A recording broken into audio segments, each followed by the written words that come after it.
¿Qué tal? Muy buenas noches. Eh, Les habla el doctor Moisés Casarrubia Ramírez, segundo secretario suplente del Colegio de Medicina Interna de México, y a nombre del doctor Ramón Jesús Barrera Cruz, presidente del Colegio de Medicina Interna de México, y de la doctora Carla Rojas Bertis, secretaria de Actividades Académicas del Colegio. Para mí es un placer presentar la sesión semanal del Colegio de Medicina Interna para el día de hoy, 25 de marzo de 2026, que lleva por título Medicina de Precisión, terapia farmacológica para obesidad basada en fenotipo. Para esta importante presentación contamos con la participación de la doctora Leonor Guadalupe Mireles Zavala. Ella es médico especialista en medicina interna por la Universidad Autónoma de Nuevo León, con subespecialidad en endocrinología clínica por la misma Universidad de Nuevo León. Es miembro de la Sociedad Mexicana de Nutrición y Endocrinología y de la Sociedad Americana de Endocrinología. Ha sido presidenta del capítulo del noreste de la Sociedad Mexicana de Nutrición y Endocrinología, miembro del Consejo Consultivo del capítulo noreste de la misma sociedad. Ha coordinado el grupo de trabajo sobre obesidad de la propia Sociedad Mexicana de Nutrición y Endocrinología y es coautora de las guías de práctica clínica mexicana sobre sobrepeso y obesidad. Es un placer contar con la doctora para esta presentación. Le agradecemos mucho haber aceptado participar con el colegio y sin más que decirles a todos mis compañeros colegiados, vamos a dar inicio a la charla y que sea de provecho para todos. Muchas gracias.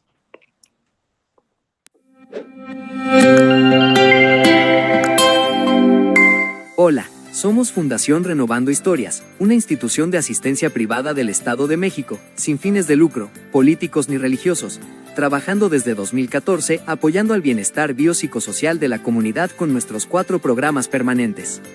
1. Salud humana. 2. Prevención de zoonosis, salud animal y pet care. 3. Apoyo al medio ambiente, Green Health. 4. Concientización en redes y pláticas en colegios. Hoy queremos platicarte de nuestro programa Pet Care, donde realizamos campañas a bajo costo de esterilización, vacunas, desparasitación y limpiezas dentales cada mes, desde hace 10 años, con el fin de apoyar a dueños y a rescatadores para realizar un protocolo completo y responsable de esas mascotas que tal vez ya tienen o están buscando un hogar. Por ello, hoy estamos recaudando fondos para realizar más campañas de bienestar para perritos y gatitos en situación de calle. Esos que tal vez la gente les da de comer a veces, pero no tienen un hogar y siguen sufriendo con los cambios de clima, golpes, vejaciones, hambre, y ellos y sus bebés peligran día a día con las enfermedades, atropellamientos, e incluso gente mala que no respetan la vida de otras especies. Queremos realizar 100 cirugías, divididas en 5 campañas patrocinadas al 100%, directamente en colonias de escasos recursos de los municipios de Tultepec, Tultitlán, Coacalco y Ecatepec, con el apoyo de los vecinos de cada lugar para atrapar, llevar a la campaña y resguardar por unos días a los animalitos, lo cual no solo mejora la vida de estos en corto y largo plazo, sino también la de la gente, evitando el incremento de la población canina y felina de manera descontrolada y, con ello, todas las enfermedades y tristeza que esto trae consigo. No debemos permitir que la pobreza y el desconocimiento normalice la falta de empatía, sobre todo en las nuevas generaciones para con los animales. Es por eso que pedimos tu valiosa ayuda junto con la de todos los involucrados, veterinarios, voluntarios, rescatadores, vecinos, maestros, alumnos, papitos, para poder lograrlo, y a seguir renovando historias todos juntos. En Fundación Renovando Historias, creemos que cada ronroneo y cada colita que se mueve, merece una vida larga y saludable, que mejore la vida de todos en la comunidad. Por eso trabajamos cada día para hacerlo posible. Nuestra campaña permanente Pet Care es la idónea para cuidar a tus fieles compañeros con vacunas y desparasitantes que son la base de su bienestar.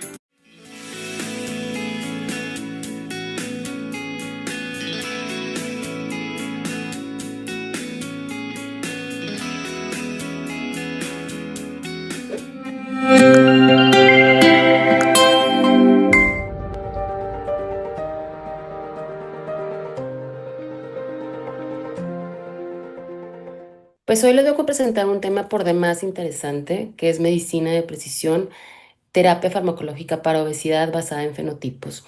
Y gracias a todo esto que ha salido en los nuevos estudios, podemos hacer una traje a la medida del paciente con esa enfermedad que es tan prevalente en nuestro país y cada vez hacer abordajes mucho más específicos según lo requiera el paciente. Entonces, pues de entrada, ¿qué es la obesidad? Y creo que es importante aquí definir varias características que tiene esta enfermedad. Por un lado, es una enfermedad compleja, multifactorial, pero que además es crónica.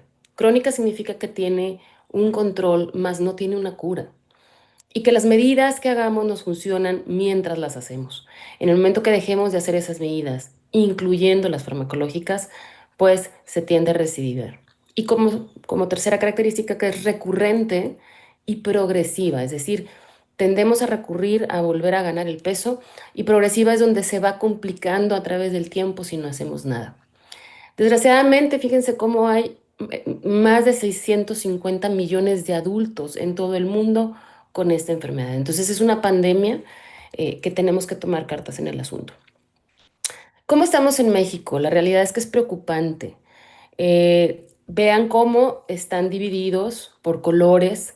La prevalencia de obesidad más alta está en color azul fuerte, que es más del 30% de la población que cursa con un índice de masa corporal por encima de 30. Y nosotros estamos en ese color, es decir, más del 30% de nuestra población tiene una obesidad por lo menos grado 1.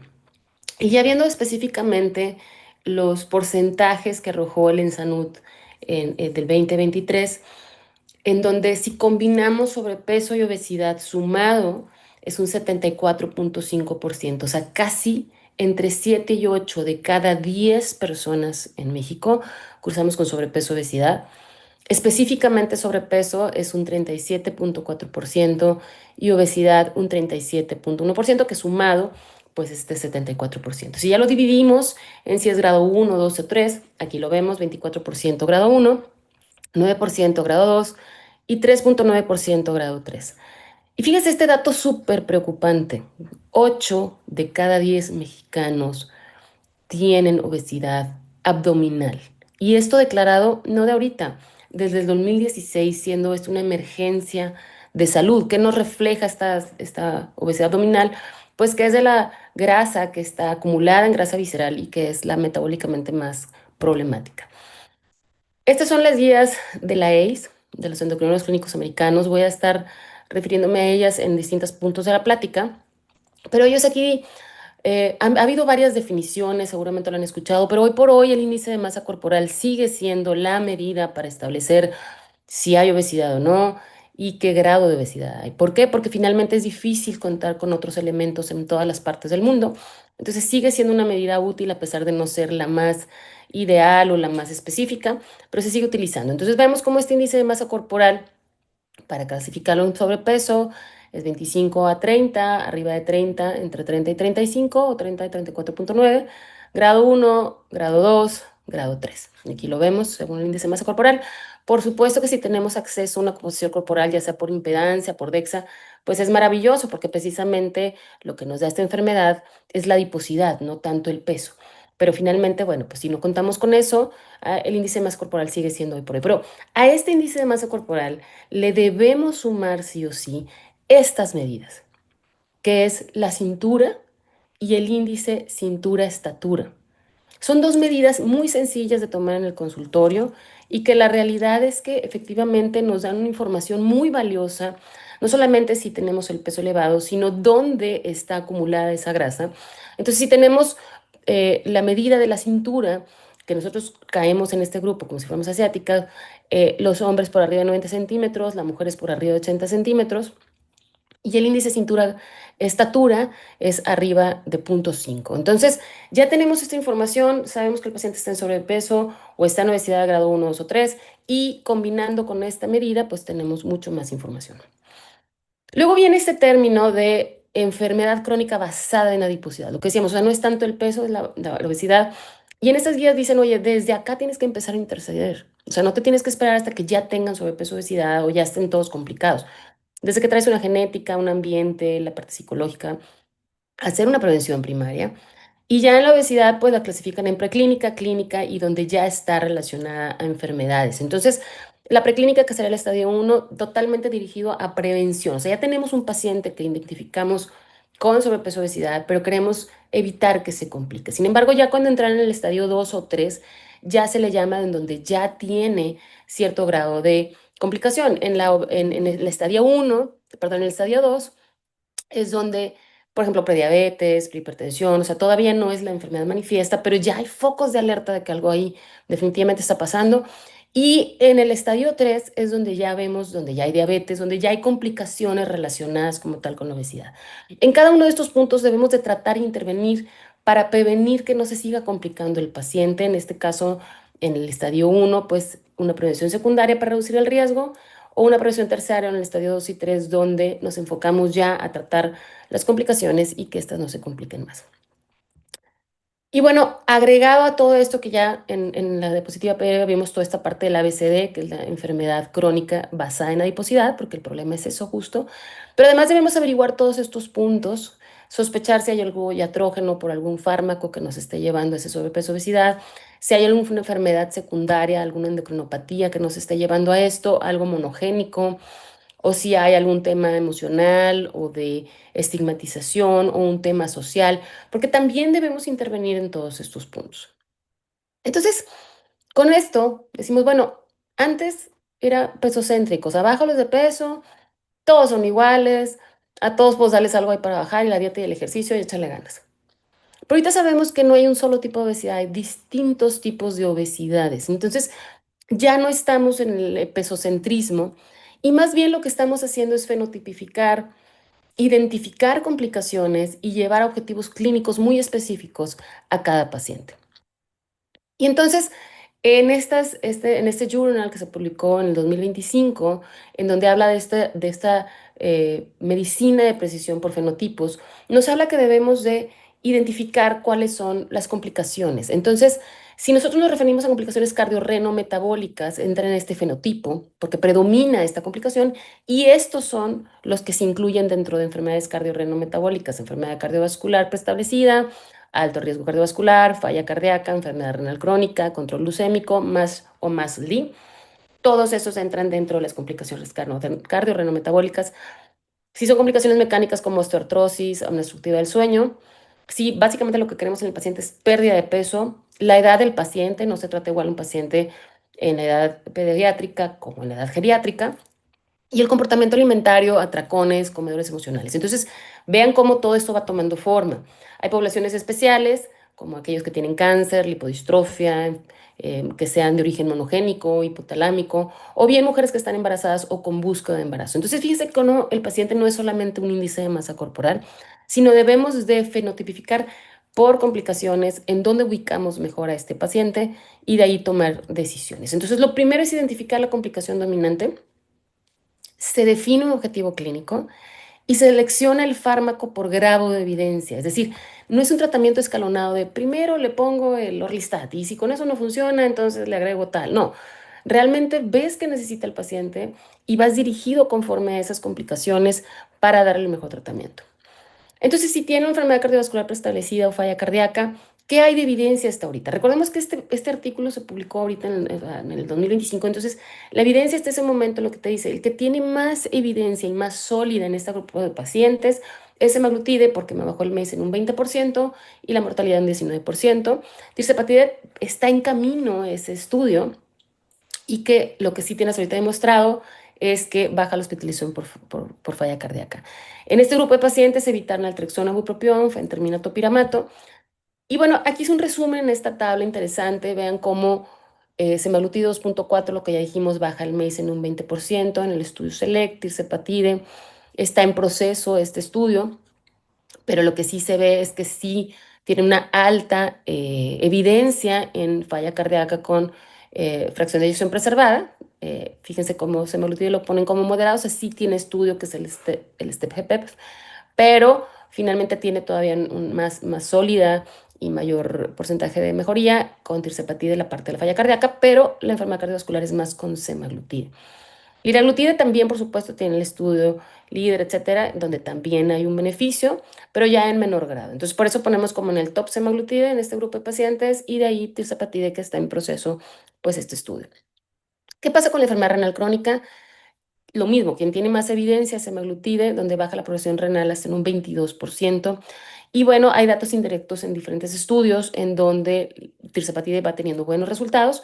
Evitar naltrexona, bupropión y fentermina topiramato. ¿Qué hay con prediabetes?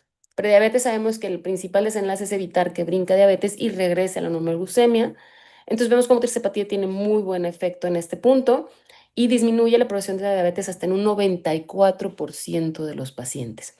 La alternativa, semaglutide, también tiene estudios bastante sólidos en donde disminuye la progresión a diabetes. Y bueno, también hay otros estudios bastante antiguos donde sí liraglutide y orlistat también tienen este beneficio. ¿Qué hay con los que ya tienen diabetes tipo 2? Sabemos de antemano que la pérdida de peso en este subgrupo de pacientes es en general menor, batallan más para perder peso. Y en primera línea de tratamiento en este subgrupo de pacientes que tienen obesidad más diabetes mellitus tipo 2, pues tirzepatide, ya que baja la hemoglobina glucosilada hasta en un 2% y bajan de peso hasta en un 15%. Y como alternativas se ponen como semaglutide y liraglutide. Y ven cómo aquí viene el porcentaje de pérdida de peso según la dosis y el fármaco que se está utilizando y el grado de evidencia. Y el grado de evidencia es alto en estos tres, que es sema, tirce y liraglutide, en donde el mayor que tiene pérdida de peso, dijimos prácticamente un 15%, es tirzepatide. Por eso lo ponemos en primer lugar en este grupo de pacientes. En segundo lugar, semaglutide y pues de ahí liraglutide. Y si hablamos de otros fármacos no incretínicos respecto a la pérdida de peso, pues sí, metformina baja promedio 2 kilos, sacarbosa entre 1 y 2 kilos, inhibidores GLT2, según el que tomemos, canaglifosina, que es la que tenemos aquí en México, me baja hasta 5 kilogramos y EMPA y DAPA hasta 3 kilogramos. Y bueno, hay otros que tienen efecto neutral, como los inhibidores de PP4 y esos que incluso tienen ganancia de peso, que son sulfonilureas, tiazolidinedionas e insulina. Entonces, por supuesto que si nosotros combinamos estos dos fármacos, ya sea Matirce, SEMA, con, por ejemplo, un Universal GLT2, pues tenemos resultados bastante sorprendentes tanto en glucosa como en peso en pacientes con diabetes tipo 2. ¿Qué hay con MASH y MUSCLE-D? Bueno, la primera línea de tratamiento, quien tiene ahorita más evidencia es semaglutide, donde hay una resolución de MASH de aproximadamente un 63%. Y la alternativa, pues, es tirzepatide, que tiene una resolución de la fibrosis hasta un 62%, menor efecto, pero también publicado liraglutide y orlistat. Entonces aquí lo vemos en donde la resolución de un MASH, como dijimos, con semaglutide es hasta un 63% y una mejoría de la fibrosis en un 36,8%. Y con tirzepatide, la resolución del MASH es un 44,62%, pero fíjense cómo la fibrosis mejora hasta en un 55%. Entonces, ahorita el que tiene mayor evidencia es semaglutide, en proceso muchas cosas tirzepatide, pero bueno, al final incluso semaglutide tiene ya una indicación como tal en el MASH Muscle D por toda esta evidencia que ha salido en estos estudios. Eh, en cuanto a complicaciones mecánicas, osteoartrosis, la primera línea de tratamiento, el que tiene más estudios publicados hasta hoy en este desenlace es semaglutide, en donde no solamente disminuye el dolor, sino mejora la función conforme van bajando de peso. Y la alternativa, pues, es tirzepatide, que también tiene ciertos estudios en este punto. ¿Qué hay con la apnea obstructiva del sueño? Quien tiene mayor evidencia es tirzepatide y que baja el índice de apnea y hipopnea hasta en un 60% y bajan de peso hasta en un 18%, que nos lleva a esta mejoría. Entonces, el que tiene más en cuanto a complicaciones mecánicas en osteoartrosis es semaglutide y en apnea del sueño es tirzepatide. ¿Qué hay con los que tienen atracones y comedores emocionales? Pues aquí sí se lleva las palmas la naltrexona bupropión, que sabemos perfectamente que actúa en el sistema de recompensa. Y como alternativa tenemos el GLP y los GLP duales, que también ayudan en atracones y todo este tema del food noise, en donde también tienen mucho impacto. Y bueno, en cuanto al peso, la realidad es que con cada paciente tenemos diferentes targets. Sabemos de antemano que a mayor pérdida de peso, mayor beneficio. Pero vemos cómo al lograr un 5% ya tenemos mejoría en estos desenlaces, llámese osteoartrosis, dislipidemia, muscle D, en 10% ya se incluyen también algo ahí en enfermedad cardiovascular. Por supuesto, ya en un 15 ya está algo de remisión ahí de diabetes, y etcétera. Entonces, conforme más peso requerimos en los pacientes para perder peso, según las complicaciones con las que cursen, pues podemos individualizar el target a los que lo tenemos que llevar. Entonces, conforme a eso, si los tenemos que bajar entre un 5 y un 10%, pues sabemos que muy seguramente con liraglutide, naltrexona, bupropión o listat los podemos llevar a ese target. Si queremos que bajen entre un 10 y un 20%, pues ya viene semaglutide en 2.4, tirzepatide de 5 a 10 miligramos incluso, y fentermina-topiramato. Y si ya queremos más del 20%, aquí es donde ya viene tirzepatide 15 miligramos, donde se obtiene hasta un 22% de pérdida de peso, y con semaglutide llegan hasta un 20% en algunas publicaciones. Entonces, fíjense aquí, pues este es el porcentaje de pérdida de peso que logramos con las diferentes moléculas, un 3 a 5% con Orlistat, 5 a 10% con liraglutide, 10 a 15% con tirzepatide entre 5 y 10, semaglutide 2.4, fentermina topiramato a dosis altas. Vean todos los desenlaces en los que también impactan estas moléculas. Y si queremos arriba del 20, pues es tirzepatide 15 miligramos. Vienen en camino, ya he publicado el estudio STEP-UP con 7.2 miligramos, donde se obtiene hasta un 20.7% de pérdida de peso, y en uno de cada tres participantes hasta un 25%, y viene también en camino CagriSema, donde también se logró arriba del 20% de pérdida de peso. Entonces, hoy por hoy el que tenemos en el mercado que nos ha demostrado esta pérdida de peso hasta arriba del 20% es tirzepatide, y vienen estas nuevas indicaciones con estos nuevos estudios que ya están publicados algunos de ellos y otros en proceso de publicación para luego tenerlos disponibles. En edad, lo que decíamos, no, sí influye si es en edad pediátrica o si están en adultos o en adulto mayor. Pediátricas, ahorita lo vamos a ver en la siguiente tabla, pero los que tienen más evidencia son liraglutide y semaglutide. En adultos, pues todo el enfoque completo que ya vimos, y en el adulto mayor es muy importante tener como prioridad preservar la masa magra y la funcionalidad, que era lo que decían en los estudios que se han hecho más con semaglutides, que a lo mejor sí hay una pérdida muscular, pero no hay pérdida de la función, que también ese es un punto importante. Y en términos generales, pues hay que estar también enfocados en el ejercicio y en el consumo de proteína suficiente para que no vayan perdiendo esta masa magra, que sabemos de antemano que en este grupo de edad es algo que pasa. Si no hacemos las cosas como debemos de hacerlo, pues tienden a perder músculo y ganar grasa. Entonces, aquí, ¿cuáles están aprobados? Esto es para pacientes pediátricos. Semaglutide en arriba de 12 años, la pérdida de peso es en un 16%. Liraglutide entre 6 y 12 años, donde la pérdida de peso es un promedio entre 5 a 6%.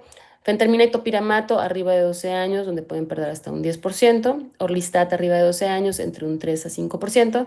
Este fármaco no lo tenemos disponible en México, pero estos son los que sí tenemos en nuestro país. No tenemos la combinación fija de fentermina topiramato con deliberación prolongada. Y bueno, a manera de resumen, vemos cómo aquí están todas las moléculas que ya les comenté, en las dosis que ya comentamos, los estudios en donde se encontraron estos desenlaces, por ejemplo, que bajó el MACE en un 20% y por lo tanto semaglutide tiene un lugar muy importante en enfermedad cardiovascular ya preestablecida, lo de la falla cardíaca, más MASH, como que SEMA y TIRSEL, en diabetes tipo 2, en prediabetes y enfermedad renal, con los diferentes estudios que publicaron y que conforme a esos resultados se dio esta priorización en las guías. Y este es de los esquemas más importantes de las guías de la ACE. Y aquí jerarquizaron los fármacos por prioridad, o sea, si ven, primera línea de tratamiento está en azul más oscuro, segunda línea de tratamiento en azul más claro y en azul como celeste es la tercera línea de tratamiento. O sea, sí están puestos por orden de prioridad por los resultados de los estudios. Y según el desenlace al que nos estemos enfrentando, principalmente a la complicación más dominante en ese paciente, pues es donde nos vamos basando. Entonces, por ejemplo, en aquellos que tienen prediabetes, síndrome metabólico, prevención de diabetes, pues ponen como primera opción TIRSE y semaglutide.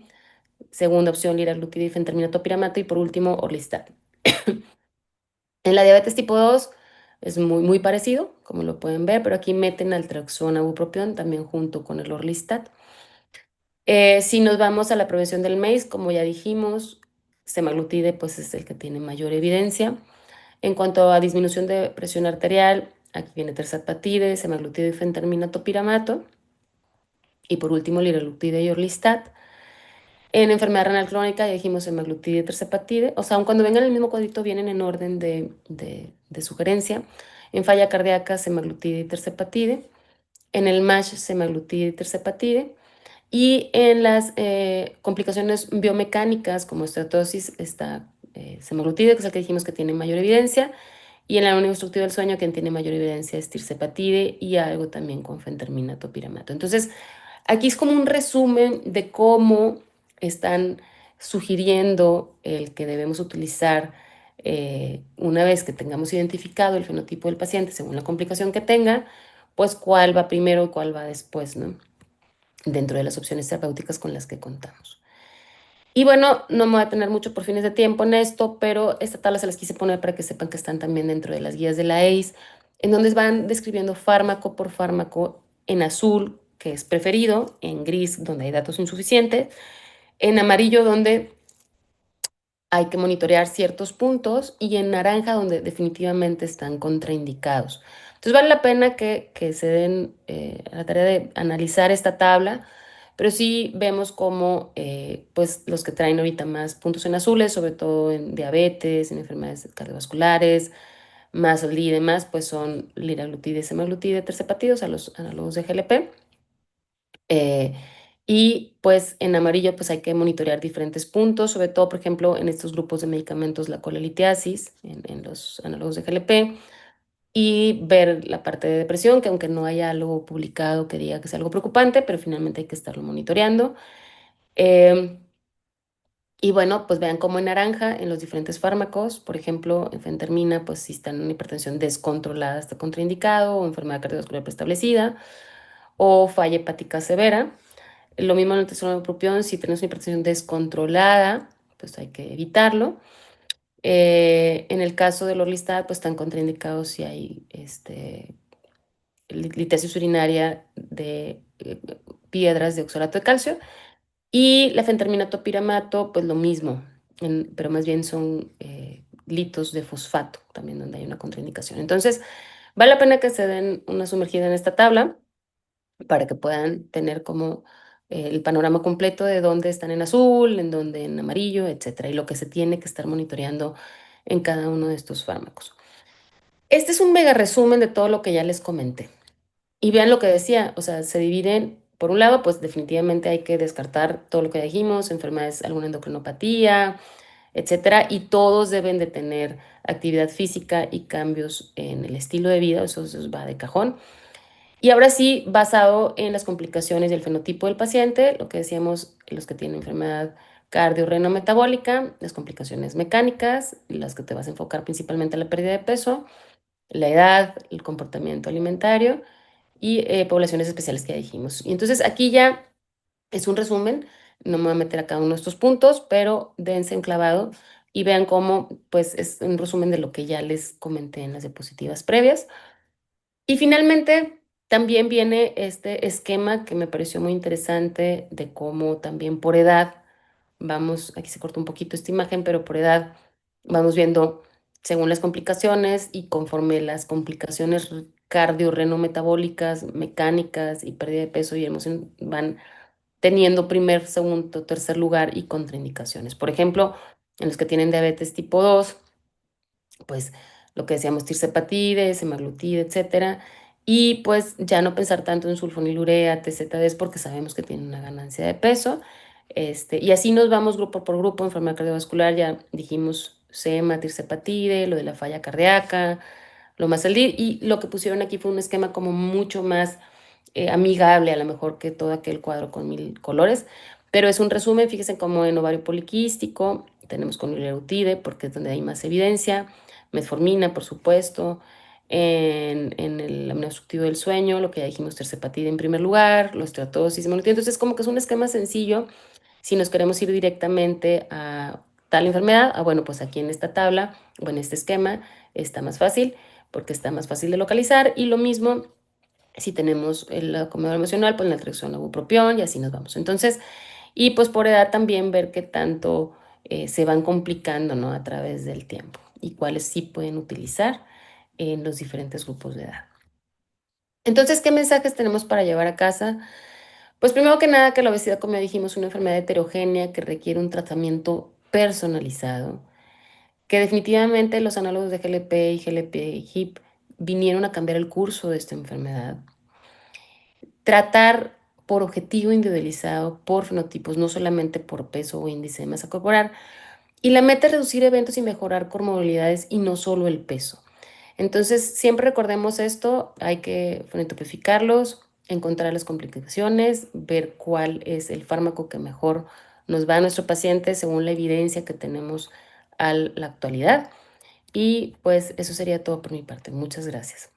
Los invito a que si quieren participar con alguna pregunta, estoy totalmente disponible a poder contestárselas.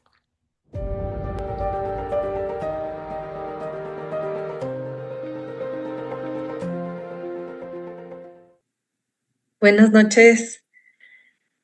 Muchísimas gracias por participar con nosotros. Doctora Ay, Leonor Mireles, interesantísima la charla no, y al qué contrario, manera gracias por la de invitación. resumirlo. Ujú.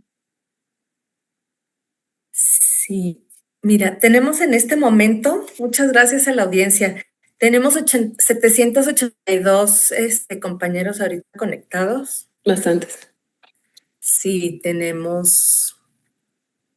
permíteme, tienes muchas felicitaciones. La Ay, doctora Rosalía García te ujú, felicita y tiene una pregunta. ujú, Dice, en paciente tratada con semaglutide y ujú, alcanzó dosis de 2.4 miligramos, así como pérdida de peso del 15% y ujú. tiene efecto adverso como dolor abdominal, vómito, deshidratación, Ujú. descartando pancreatitis, ¿qué recomienda? ¿Regresar a dosis menor, continuar con 2.4 miligramos y reforzar medidas dietéticas o suspender temporalmente el tratamiento? Si ya es algo que la está llevando a deshidratarse, pues sí se la suspendo una semana. Digo, eso lo que hago es para que puedan como recuperarse y valorar después si no fue alguna gastroenteritis o algo más que fuera algo agudo agregado al efecto de la pluma. Descartando esa parte de una gastroenteritis, ver cómo está alimentándose. Esa es la primera parte, porque la mayoría de los pacientes está asociado con alimentos principalmente grasosos. Si hay dijeron, ¿sabes qué? No está comiendo grasas, no está comiendo irritantes, no fue una gastroenteritis, sigue con el síntoma, persiste a pesar de que ya checamos todo esto, antes de quitarlo, sobre todo porque tenía una buena respuesta, porque tuvo un 15% de pérdida de peso, que creo que es una muy buena respuesta. Entonces, ahí en ese escenario lo que hago, bueno, es desescalar la dosis un poco y si aún así no lo tolera, ver la opción de cambiarlo a tirzepatide, que también sabemos que tiene mayor tolerancia gastrointestinal. Ok, muchas gracias. Hay otras preguntas. Dice, ¿cuándo se va aumentando la dosis? ¿Esto va cada ciertas semanas o hasta que llega a cierto punto que se estanca? Ok, se refiere también a semaglutide. Inyectables pusieron. Inyectables, ok. Bueno, los inyectables semanales, vamos a partir de esos, ¿no? Semaglutide y tirzepatide. Lo que Sí, viene en el papel es que se van subiendo cada 4 semanas, es decir, persistes en la misma dosis por 4 semanas y luego subes. ¿Qué es lo que yo hago en la práctica diaria? O sea, la realidad es que la sensibilidad al fármaco es muy diferente de un paciente a otro y te das cuenta desde las primeras semanas. Las primeras 2, 3 semanas, tú ves a aquel paciente que cuando regresa al mes, oye, ¿sabes qué? Con esa dosis, con la dosis más baja, llámese 0.25 de semaglutide o 2.5 de tirzepatide, oye, ¿sabes qué? Estoy muy nauseosa, ya no me cabe el alimento. Entonces, en realidad, esos pacientes lo que hago es aguantar, generalmente otro mes en la misma dosis.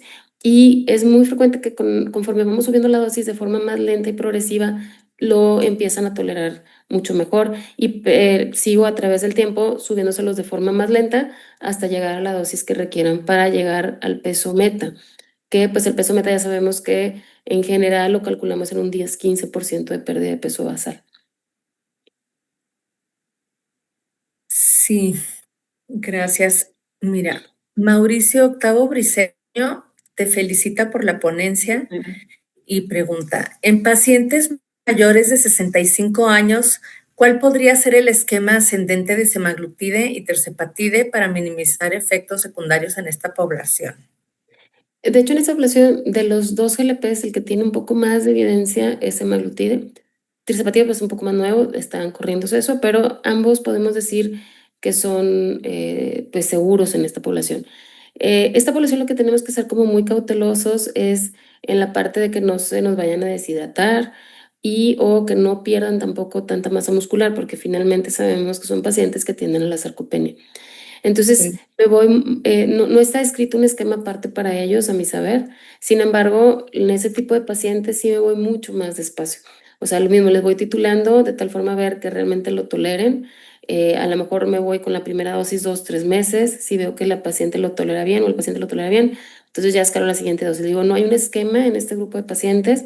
Los protocolos se siguen igual con ellos, pero ya es una experiencia clínica donde yo sí me voy un poquito más lentos y reforzar mucho la parte de la ingesta proteica, el ejercicio de fuerza, para que entonces la pérdida de masa magra sea menor. Hay estudios que se están corriendo, que están saliendo, todavía no hay nada así como muy oficial, pero que sobre todo con semaglutide, en donde se dan cuenta que a lo mejor se pierde algo ahí de masa magra, pero no tanto la funcionalidad. Entonces siguen teniendo la misma fuerza de presión y todo, es decir, no incrementan la fragilidad. Es lo que está saliendo ahorita en esos estudios. Sí, ok. Están llegando muchísimas preguntas. Déjame revisar nada más que haya dobles. Aparte, la doctora participó de manera, saben, la doctora hizo las guías de obesidad de México. Entonces, mira, tenemos gente de México, Guatemala, de Perú, de Bolivia, de Ecuador, están ahorita conectados. Wow.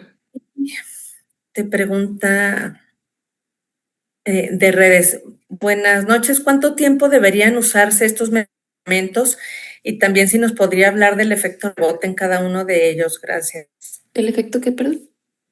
El efecto rebote. Fíjate que esta es una pregunta súper importante y súper interesante, porque eso es algo que los pacientes te preguntan todos los días. Bueno, ya lo empecé, me está yendo súper bien, porque seguramente ahorita estamos en esta nueva hora de la obesidad que podemos ofrecerles más y que de verdad ves un cambio importante en el porcentaje de pérdida de peso. Entonces, el tema es cuánto tiempo vas a durar con ellos. Y la respuesta es que si la obesidad es una enfermedad crónica, el tratamiento es crónico. Y eso está súper bien estudiado ya. En todos los estudios de mantenimiento, con estas dos moléculas, bueno, con todas las moléculas de GLPs, se ve que en el momento que tú suspendes el fármaco, la tendencia es a reganar el peso. Y no tanto, y se lo comento a los pacientes, no tanto porque el medicamento genera un rebote, y ese es un punto bien importante. Más bien es porque nuestro cuerpo está diseñado para reganar el peso perdido. Y parte de esos mecanismos es que se baja el metabolismo, se incrementa el hambre, se baja la saciedad, se vuelve un tejido adiposo mucho más eficiente para guardar la grasa y evitar que salga, ¿no? Entonces, estamos ahora sí que nadando contracorriente día a día con esta enfermedad. Entonces, sí, a través de la alimentación, el ejercicio y el fármaco, en aquellos de verdad que lo tienen indicado, no aquellos que tienen que bajar 5 kilos, ¿verdad? Aclarando, sino que aquellos que de verdad tenemos el diagnóstico de sobrepeso, obesidad, y no se diga que es una obesidad central, en esos pacientes sí el tratamiento pues ya sería crónico, es decir, pues a largo plazo, siempre y cuando el paciente pues pueda costearlo. Entonces, los estudios de mantenimiento están hechos con las dosis altas, o sea, 10, 15 miligramos de TIRSE, 2,4 de SEMA. Sin embargo, bueno, aquí ya también voy a dar mi experiencia clínica, ya sé que es algo totalmente label lo que hago, pero lo hago precisamente pensando en el bolsillo del paciente. Realmente son medicamentos, sabemos al momento, pues que son costosos y el mantenerlos a través del tiempo, realmente la limitante no es que no haya evidencia de seguridad, sino más bien el costo. Entonces, lo que yo hago con mis pacientes es una vez que llegamos al peso meta y que ya acuerdo con ellos, bueno, llegamos al peso que queríamos llegar, entonces voy haciendo un destete hasta donde sea factible para que se mantengan. Y eso sí es variable de paciente a paciente la dosis. Insisto, esto no está publicado en ningún lado. Sin embargo, por fines de costo en el paciente, sí lo han funcionado de esa forma. Sin embargo, no se lo suspendo. Creo que ese es el concepto. Pero vas, por ejemplo, en vez de a los 7 días, que sea a los 10 días la misma dosis, o le vas bajando dosis y Le voy vas bajando dosis porque finalmente la dando. vida media del medicamento es la misma. Entonces, más bien lo que hago es bajar las dosis, más Ok, que alargar ok. el periodo de aplicación. Ok. Pregunta Clotilde Guadalupe Ramírez. ¿Qué opina del orfoglipron vía oral a dosis de 2 y 36 miligramos, actualmente utilizado en diabetes y obesidad como una gran alternativa a semaglutide? Sí, claro, viene en camino, todavía no contamos con él, ¿verdad? pero viene con resultados muy prometedores y va a ser una opción importante en el manejo del paciente con diabetes y con obesidad. Entonces, pues ya estamos todos en el proceso de que esperemos que pues llegue lo más pronto posible. Preguntan si has notado alguna vía de mejor éxito, vía oral o subcutánea semanal. Es que la vía oral, de hecho, no está aprobada para perder peso. O sea, semaglutide hasta 14 miligramos, que es la que tenemos, realmente ahorita solamente está aprobada para diabetes. Incluso, bueno, sí, efectivamente en los estudios hay mayor pérdida de peso con semaglutide inyectable 2.4 que con semaglutide de 14 miligramos. Sí, hay estudios con dosis mayores hasta 25 miligramos de semaglutide oral, pero eso todavía pues no está en nuestro país y todavía no hay una aprobación como tal, pero sí, efectivamente ahí sí tiene mayores pérdidas de pesos a esas dosis. Preguntan cuántos años pueden utilizarse los agonistas de los receptores GLP-1. En general no No hay hay. un tiempo límite. Sí, no hay un tiempo límite. Creo que la principal limitante, como comenté hace rato, es el factor económico más que otra cosa. Sí. Y bueno, muchas más felicitaciones. Y preguntan, perdón, la evidencia que existe para obesidad, el tratamiento con probióticos. Ok, de hecho justo no hace mucho de una charla de pre, pro y posbióticos porque son ahí en una mezcolanza. Lo que está comprobado con ellos es una pérdida hasta el 3.8% de pérdida de peso. En realidad, como tal, como monoterapia, digamos que no va a ser la gran pérdida de peso. Sin embargo, a lo mejor si lo utilizas como coadyuvante con otros fármacos y otras medidas, pudieran ayudar. Pero lo que está reportado es eso, un 3% promedio de pérdida de peso. Ok. Pues mencionan que hay que educar más a los médicos porque que todo el mundo se los compra, parece que porque se los recetan los vecinos todos también.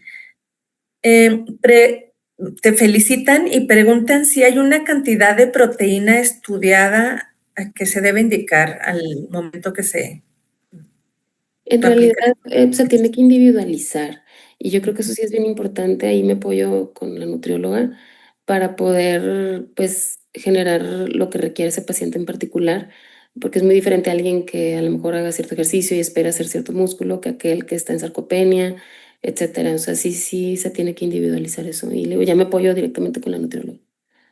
Ujú. Y de contraindicaciones eran sea de páncreas y de tiroides, ¿no?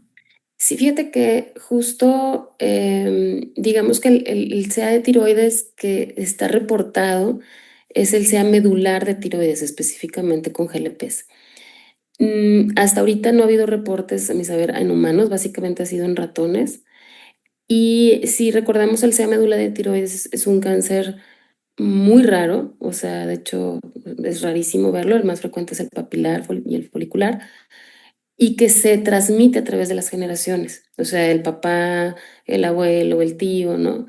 Que son las neoplasias endocrinas múltiples, ¿no? Que dentro de los que viene el cáncer medular y tiroides. Entonces, realmente, en sí, si nosotros tenemos un paciente con cáncer medular de tiroides o con familiares con cáncer medular de tiroides, pues ahí sí no utilizarse. Básicamente sería el concepto, más que nada por el antecedente, pues en roedores, no tanto en humanos. Entonces siento que eso, igual lo de la pancreatitis, si tuvo una pancreatitis ya, un cuadro clínico y todo y demás, pues tú a lo mejor te vas sobre otras opciones antes de, pero incluso SEMA y TIRSE fue prácticamente igual a placebo. O sea, ya estas últimas generaciones de GLPs ha sido muy prácticamente igual que placebo la pancreatitis. Ujú. Y bueno, en las tablas que nos mostraste ahí venían los indicados para el MASLD, ¿no? Porque preguntan alguna recomendación de fármaco en obesidad grado 3 más cirrosis hepática. De hecho, ¿Qué es eso? ahorita justo SEMA fue el que publicó el estudio con no solamente mejoría del muscle match, sino también en fibrosis. TIRSE también mejoró mucho la fibrosis. Entonces, de hecho, SEMA ya obtuvo la indicación para eso, o sea, para muscle D. Entonces, pues sí, obviamente eso aunado a toda una educación en el paciente de la alimentación, ejercicio, etcétera, ¿verdad? Pero sí se ha visto que tiene mejoría. Vienen en camino otros GLPs dual e incluso de triple agonismo que vienen muy prometedores en ese punto. O sea, en la parte de la fibrosis hay una regresión tremenda nunca vista. Pero bueno, esos todavía están en proceso. Y es que el bajar de peso, ¿verdad? O sea, es Sí, qué increíble increíble. tantos beneficios que hay, o sea, incluso hasta la falla cardíaca, no nada más por medicamentos, simplemente por la obesidad. Por la propia pérdida de peso. Lo que pusiste de la nueva definición del Lancet, ¿no? Precisamente de la Así es. preclínica y ya la obesidad sin enfermedad que afecte a órganos y esto, muy interesante todo. Ujú. Y sí, sí se puede. Preguntan la asociación de apagliflozina y semaglutida o con orlistat, sí, sí se puede. Sí, sin problema. Más bien ahí el que no, Dios seguramente ya lo saben, es inhibidor de PP4. O sea, combinar inhibidor de PP4 con una lonja de P, pues no tiene sentido. Pero sí, Ajá. los inhibidores de CLT2 sin problema hacen una muy buena sinergia en el paciente con diabetes. Lo que así, yo tengo una pregunta. ¿A tus pacientes inmediatamente les das fibra al tiempo que les das este tipo de medicamentos? Fíjate que me ha tocado, no sé a ti, pero gente que le da estreñimiento y gente que le da diarrea. O sea, me ha tocado ambos Que escenarios. coman, ¿no? Entonces, lo que hago es que primero me espero, veo cuál es la clínica de ese paciente y si veo que se estreñen, que es lo más frecuente, les pongo fibra. Mm. Pero habrá ese porcentaje de pacientes que les da diarrea, o sea, entonces realmente ahí sí ya depende. Bueno, pues muchísimas gracias, doctor Leonor Mireles. Ha sido un placer estar, Igualmente, gracias por la invitación. acompañes en esta sesión. Te siguen felicitando de todos lados por la forma precisa de exponer tu tema y esperemos que nos acompañes nuevamente. Yo encantada, cuando quieran. Muchísimas gracias por la invitación. Muchas gracias. Buenas noches a Buenas todos. noches a todos. Hasta luego.